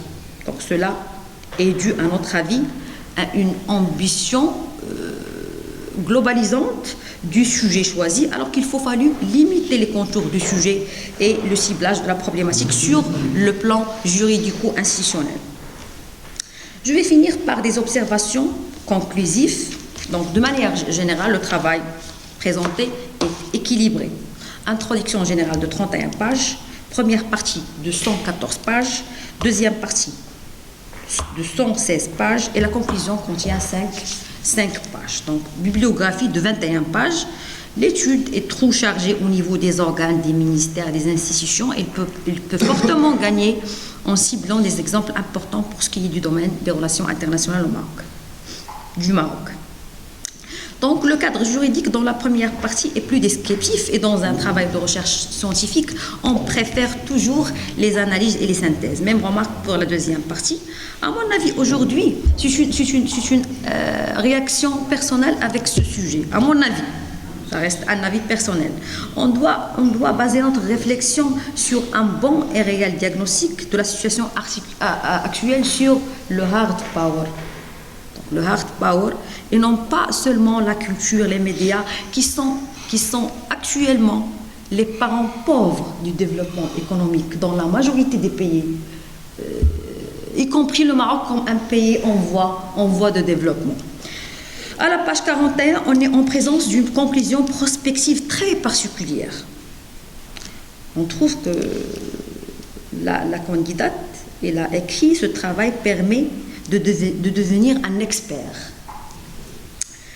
Ce travail permet de développer des compétences en matière d'analyse des structures institutionnelles et leur impact. Enfin, il est juste de rappeler que l'une des qualités premières dans la recherche scientifique, c'est le fait d'être modeste, le fait d'être humble pour pouvoir produire du réel, donc dans la pratique juridique et institutionnelle et politique. De manière générale, à mon avis, Ce travail est louable parce qu'il a fait un effort, dedans on trouve un effort de recherche scientifique intéressant de déblayage du terrain du soft power dans la diplomatie publique. Ainsi, l'ouverture de ce travail de recherche à l'obligation académique perspective de serrer une analyse dans ce sujet. Dernièrement, en définitive, nous considérons ce travail présenté par la candidate comme un apport essentiel du soft power du Maroc à la politique étrangère marocaine conduite par Sa Majesté le Roi, chef d'État, Mohamed VI. Cela doit être renforcé par une recherche approfondie sur d'abord le hard power, qui est le fondement essentiel de toute politique étrangère dans un monde en mutation perpétuelle, caractérisé par les tensions, par les crises, par les conflits, et notamment le rôle de la puissance dans les relations internationales. Merci pour votre attention. Je donne la parole à notre président du jury. Merci. Merci beaucoup, professeur Brahim Chouki, pour ces remarques, également tant sur la forme que sur le fond, mais qui n'enlèvent rien à la qualité du travail accompli par Madame Asma Besliman. Voilà, votre travail a suscité l'intérêt de ce jury. En témoignent donc les remarques formulées par Sir Salbrani, Madame Brahim Chouki. Vous avez bien fait donc de faire le point sur le cadre juridique et institutionnel. C'est une très bonne chose. D'ailleurs, c'est une tâche très difficile. Vous savez, quand on parle... Il y a eu quelques interférences entre les deux parties. Parce que ce n'est pas évident de scinder tout ce qui est institutionnel, organe, de tout ce qui est juridique. Quand on parle des organes, l'organe le plus important, c'est le ministère des Affaires étrangères. Et il faut donc s'arrêter sur ce ministère pour délimiter ses compétences. Vous savez, avant, on l'appelait Darnieva. Darnieva, c'était à Tanger, hein, le premier organe, avec le Daïr de 1901 qui délimite les compétences, les attributions de ce ministère depuis Tanger, parce que c'est là où on recevait les représentations diplomatiques auprès du Royaume du Maroc à Tanger. Puis après, il y a eu toute une évolution depuis 1901 jusqu'à maintenant, et vous les avez cités. Seulement, donc, je pense qu'il fallait un petit peu... C'est une très bonne approche, mais c'est un disque juridique qui est basé sur la Constitution marocaine, sur la réglementation émanant des différents départements ministériels, et puis après revenir sur le cadre donc institutionnel pour citer, parce que sinon on va toucher tous les départements ministériels. Tout le monde est concerné par la diplomatie publique. Ce que fait notre ministère, c'est de coordonner donc cette politique, cette diplomatie publique émanant des différents départements ministériels. D'ailleurs, on remarque que cette diplomatie publique est appréhendée par tout le monde, par tous les départements ministériels. Pratiquement chaque ministère possède un service ou une division dite coopération internationale ou relations internationales. Notre vice-doyen est chargé de la coopération et de partenariat, même dans notre décanat. Donc c'est une question vraiment très importante que vous avez abordée et qui touche tout le monde. Et également, sur le plan international, comme vous le savez, on a les consulats, les consulats généraux, on a l'ambassade, l'institution de l'ambassadeur qui est là pour défendre la politique étrangère du Maroc. Donc vous avez vraiment fait le tour de la question, vous avez présenté un panorama général et pour faire ressortir quel est le rôle de soft power qu'exerce notre pays dans le monde. Vous avez cité le Brand Finance, donc auquel est situé le Maroc, je pense, au classement. On est en 2025, j'ai vu 2025, on occupe la 50e place. Il y a que ça, 50e place par rapport à la 55e en 2023. Et c'est une très bonne chose. Hein, c'est une très bonne chose. Avant-hier, on avait un colloque à l'Agdel, on ne s'est pas croisé. Et le Maroc, selon une autre institution spécialisée sur la démocratie et les élections législatives, a la moyenne, 0,531 points sur un score qui va de 0 à 1. C'est une très bonne chose. Là, vous avez donc, c'est une très bonne chose, vous avez donc pu s'appuyer sur Brand Finance, mais il y a d'autres institutions qui s'occupent de la chose, comme le centre Caïman, le centre de diplomatie publique, qui lui s'appuie sur ce qu'on appelle des indicateurs objectifs et des indicateurs subjectifs. Les 6 facteurs objectifs, on trouve dans ce qu'ils appellent le Soft Power 30. Soft Power 30 s'appuie généralement sur un classement sur la culture, le numérique, l'éducation, l'engagement, l'entreprise et le gouvernement. Puis après, ça s'appuie sur des données subjectives, telles par exemple des sondages internationaux pour avoir un score final. Et là également, le Maroc occupe une très bonne place, tant sur les indicateurs objectifs que sur les indicateurs subjectifs. Que si vous faites un peu le tour donc, de ces organes qui mesurent, et c'est une très bonne chose dans le milieu académique, parce que nous, on doit s'appuyer sur des indicateurs neutres et objectifs. Comme on le fait pour les États fragiles, ce qu'on appelle les États fragiles, les États faillis. Vous savez, il y a Fund for Peace aux États-Unis d'Amérique qui publie des rapports annuels sur la situation des États fragiles dans le monde avec des scores qui vont également de 0 à 2. Et généralement, on trouve un pays comme la Libye, la Somalie, le Yémen. Le Maroc occupe une très bonne place également en termes de stabilité politique et en termes donc d'un État qui assure ses prérogatives régaliennes qu'incombent à l'État. Donc vous avez fait un peu la même approche pour démontrer qu'effectivement, en termes d'indicateurs scientifiques académiques établis par des grandes institutions comme le Centre de diplomatie publique de l'Université de Californie du Sud, qui publie annuellement donc, cet indicateur et lequel donc, le Maroc occupe une très bonne place. Brand Finance, comme vous l'avez bien dit, octroie la première place à l'Amérique, voilà, suivi par le Royaume-Uni, je pense, puis après l'Allemagne, le Japon et la Chine. J'ai remarqué dans votre thèse, c'est vraiment une référence pour nos chercheurs, pour qu'ils donc s'appuient sur ces indicateurs académiques et scientifiques pour porter un jugement scientifique purement débarrassé des considérations politiques, partisanes, etc. Moi, j'aurais aimé, par exemple, pour Fund for Peace, parce qu'ils ont une antenne en Tunisie, qu'ils aient des antennes un peu partout pour mesurer donc, le degré d'implication de l'État et le degré donc, d'assurer par l'État ses prérogatives généralement régaliennes. Donc, j'ai relevé ça à votre actif et le Maroc, il se situe maintenant dans le top 50, c'est ça, top 50 ? Voilà, sur 193 pays. Donc, c'est un signe de bonne santé. Ah ben c'est bien, c'est une très bonne chose. Donc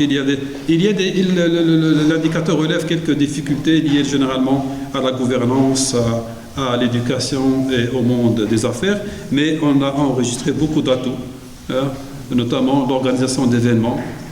J'ai relevé le JTEXT Afrique 2023, qui est un salon pour l'innovation et la technologie en Afrique. Vous avez donc parlé de l'organisation de la CAN, bientôt la Coupe du Monde. Et je pense que ce classement va encore nous situer dans une place très intéressante dans ces baromètres internationaux. Également, quand vous avez parlé du soft power, on le met en lien avec le hard power pour déboucher généralement sur ce qu'on appelle le smart power.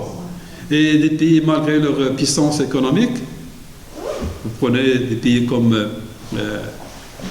la Russie ou Israël, j'ai remarqué dans le dernier rapport que puisqu'ils se trouvent au cœur des grands conflits armés actuels, la crise entre la Russie et l'Ukraine, l'intervention militaire d'Israël au Gaza, cette intervention militaire, ces conflits internationaux, affectent négativement leur place dans le soft power. Donc ce choix a eu un effet négatif sur la perception, généralement la perception d'un pays, perception culturelle, éducation, etc. Et je rebondis sur cette question revient toujours dans les soutenances de thèse, sur est-ce que le doctorant peut formuler des recommandations ou il peut formuler seulement des suggestions. Je pense que le champ est libre pour le doctorant de dire ce qu'il veut, à condition qu'il argumente ce qu'il veut. Si vous avez certes, nous, on est là dans l'université pas pour changer le monde, pas pour changer les réalités. Ce n'est pas notre rôle, c'est aux décideurs politiques donc, de prendre ou de laisser les recommandations émanant des chercheurs.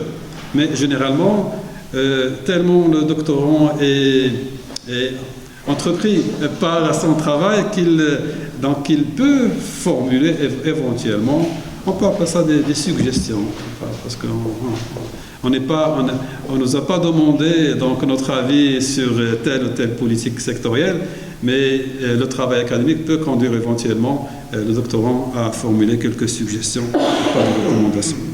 Voilà toutes ces remarques qui ont été formulées par le professeur Chouki Mrier, par Sir Selm Rani. N'enlevons rien à la pertinence de votre thématique et vous avez bien réussi ce travail de recherche scientifique. Enfin, donc, je donne la parole à votre directeur de recherche, professeur Abdelaziz Karraqi, vous avez la parole. Merci, professeur Bideri. J'aimerais tout d'abord remercier mes collègues, le professeur M. Bideri, M. Sen, professeur Chouki, d'abord d'avoir accepté d'évaluer ce travail et aussi d'accepter de siéger dans ce jury. J'aimerais rappeler seulement une petite remarque, c'est que moi j'ai pris le train en roulant, comme ils disent les voyageurs, parce que ce n'est pas moi qui ai commencé ce travail, ce sont les professeurs M. Ben Makhlouf et professeur Khayder qui sont partis à la retraite. Alors moi j'étais obligé tout d'abord de discuter avec la doctorante et bien sûr de l'orienter autrement, parce qu'au début c'était une approche comparative entre le Maroc et les États-Unis.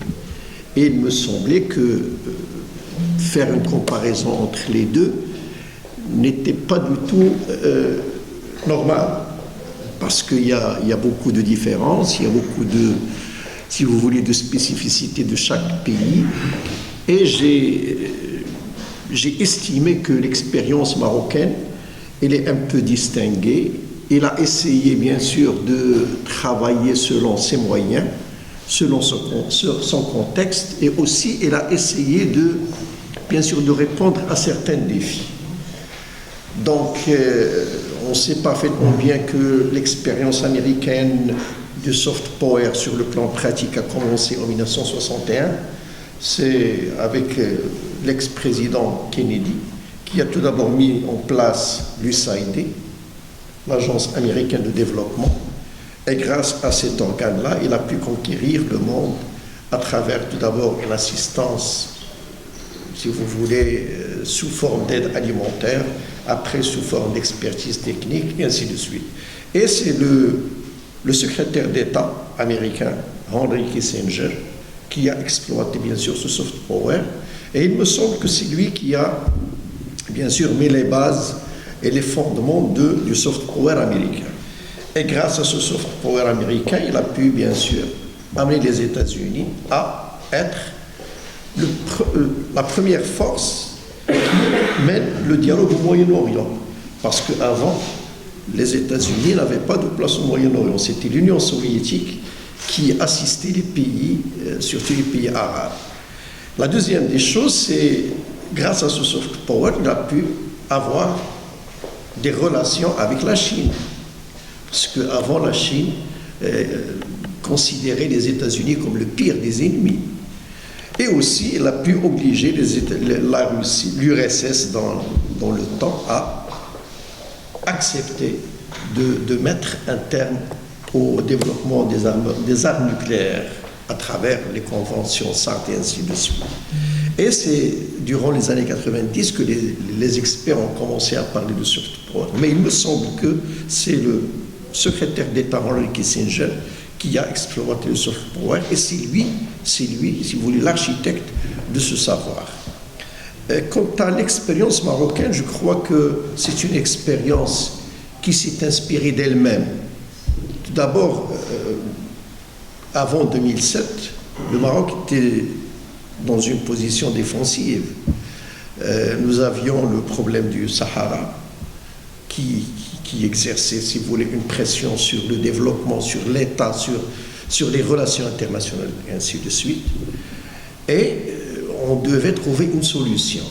Donc la solution pour moi, pour l'État, c'était le soft power, qui a été, si vous voulez, dirigé d'une manière d'expert.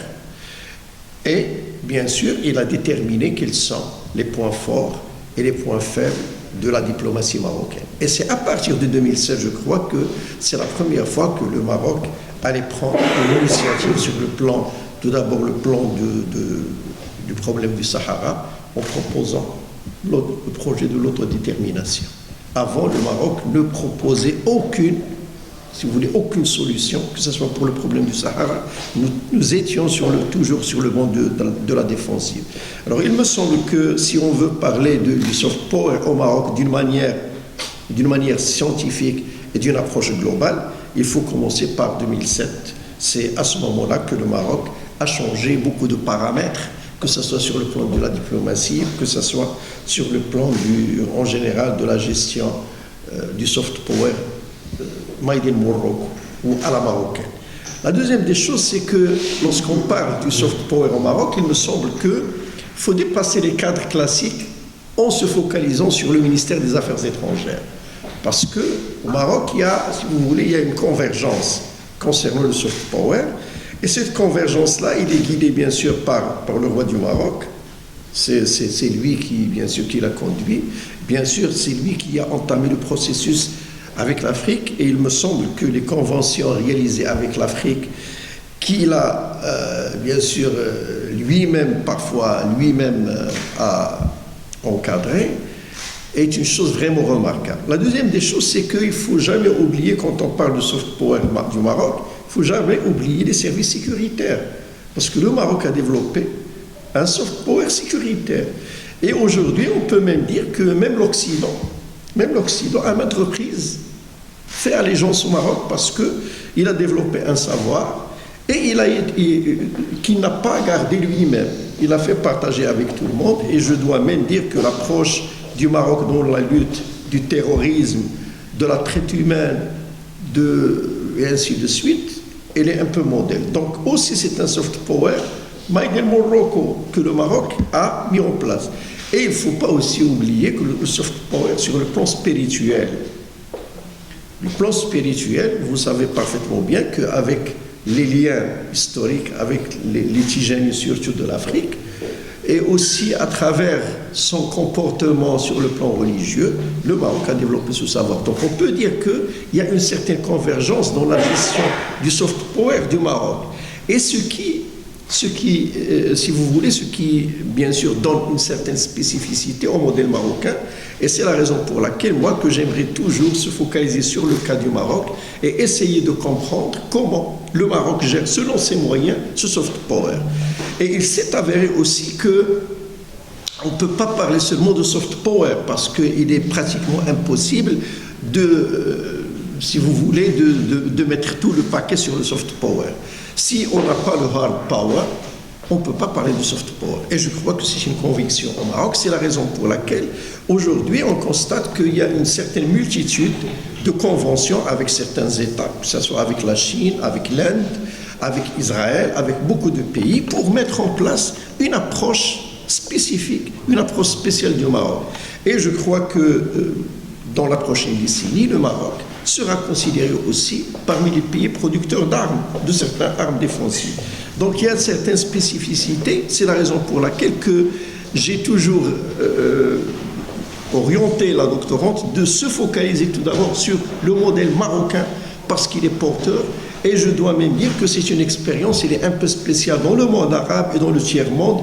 Et c'est ce qui a bien sûr donné au Maroc le statut d'un pays émergent, totalement différent de ce qui existe dans son environnement régional. La dernière des choses que j'aimerais bien dire, bien sûr, la doctorante a beaucoup de qualités, elle a mené un travail, je dois dire, le qualifier de bon. Mais je dois dire une chose, c'est que la soutenance d'une thèse est la naissance d'un chercheur. Pour devenir un expert, nous avons besoin de toute une vie. On ne peut pas soutenir une thèse et devenir un expert. Il faut toute une vie. Il faut passer par plusieurs passages.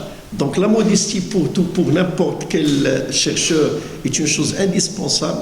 C'est elle qui mène la personne, et surtout le chercheur, à se perfectionner et à se perfectionner. Et c'est toute une vie, on le fait durant toute une vie. Voilà, je vous remercie, Monsieur le Président. Merci beaucoup, professeur Aziz Karraqi. Premièrement, d'avoir accompagné Madame Asma Slimane dans ses travaux de recherche, parce que vraiment, chapeau pour ces Karraqi, parce qu'il reprend le relais des professeurs qui sont partis à la retraite. Donc, il se trouve devant beaucoup de doctorants pour les accompagner et fait beaucoup d'efforts pour les orienter sur le plan académique et scientifique. Merci beaucoup, Cheikh Karraqi, pour ce travail d'accompagnement pour nos doctorants au cycle CEDOC, fac droit suisse, auquel je pense que c'est et là, en parlant de rang et de place, elle est le mieux placé, le premier placé sur le plan national en termes de soutenance et d'accompagnement des étudiants dans le cycle doctoral, que ce soit des étudiants marocains ou des étudiants étrangers, notamment en provenance de l'Agence marocaine de la coopération internationale. Mais c'est également Cheikh Karraqi pour cette réflexion sur le soft power qui l'associe également avec le hard power pour aboutir à un smart power. Et le Maroc, je pense, il est bien situé actuellement. En témoin, donc, on a vu ça durant la Cannes, les infrastructures marocaines, l'organisation marocaine attise beaucoup de regards et également beaucoup de jalousie. Et je pense que parmi les dérails de la Cannes, c'était donc qu'on est devant, j'ai vu les commentateurs aviser que parfois on se croit dans un pays européen, eu égard donc aux installations établies et à la vision royale donc pour un nouveau Maroc moderne qui a comme mission de tirer et de hisser vers le haut tout le continent africain.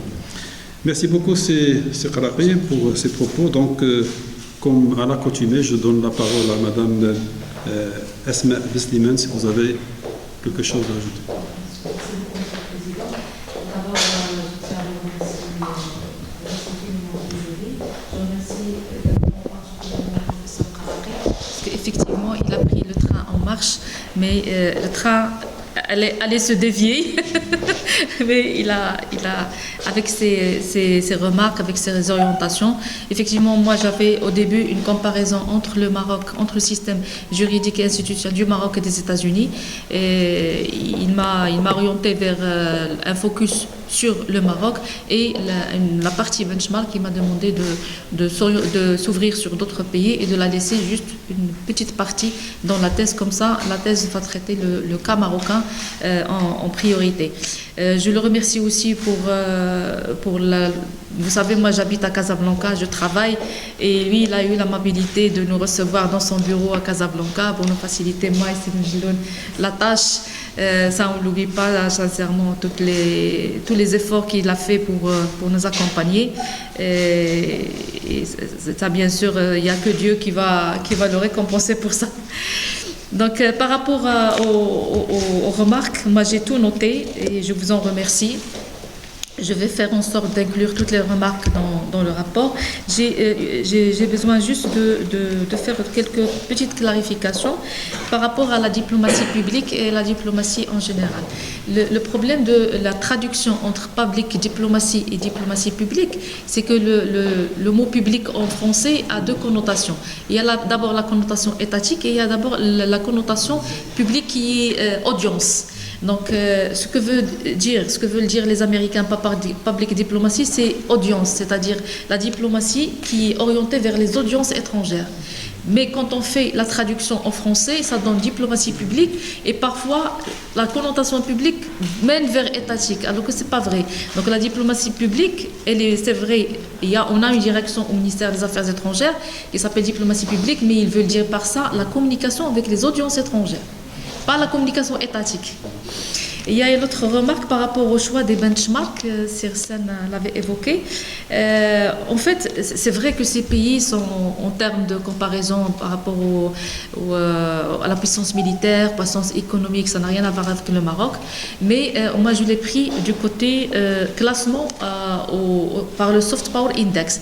Je me suis dit, puisque ces pays sont classés toujours les premiers, j'ai eu la curiosité de savoir est-ce que leur cadre juridique et leur cadre institutionnel, ce sont ces deux éléments qui influencent leur classement. Mais bien sûr, si on compare le Maroc avec ces trois pays dans d'autres domaines, ça n'a rien à voir, vous avez raison. Mais c'était par rapport juste au classement au Soft Power Index. Voilà, par rapport au titre, Madame Chouki a évoqué le titre. En fait, c'est sur recommandation de M. Karraki que j'ai un peu réduit le titre, et il avait raison. Donc, au début, j'avais la diplomatie publique soft power du Maroc, cadre juridique, architecture institutionnelle et perspective de renforcement.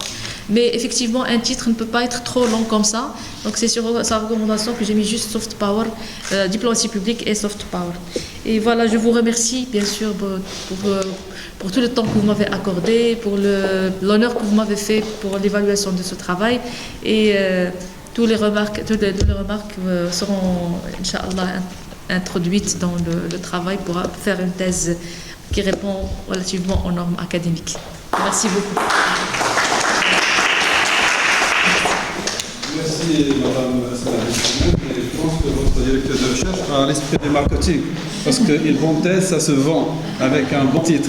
Le titre que vous avez évoqué auparavant était trop long et on ne peut pas donc le visionner. Avec ce titre-là, ça attire le regard. On est donc devant la diplomatie publique, diplomatie avec le soft power au Maroc. Il a bien fait, c'est l'esprit du marketing pour mieux vendre votre travail de recherche.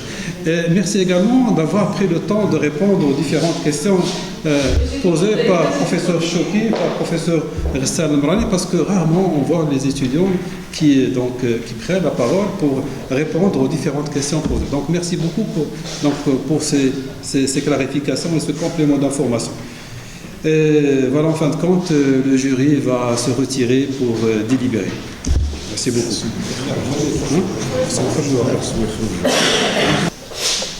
Madame Asma Ben Slimane a soutenu une thèse de doctorat sur le thème de la diplomatie publique et le soft power au Maroc, sous la direction du professeur Abdelaziz Karraki et devant un jury composé par Abdelmouen Biddari, directeur, président et évaluateur, c'est Abdelaziz Karraki, directeur de thèse, professeur Saad Mrani, membre, professeur Mariam Chouki, membre. Après délibération, les membres du jury ont décidé d'accepter la dite thèse et attribuer le titre de docteur en sciences juridiques et politiques avec la mention très honorable.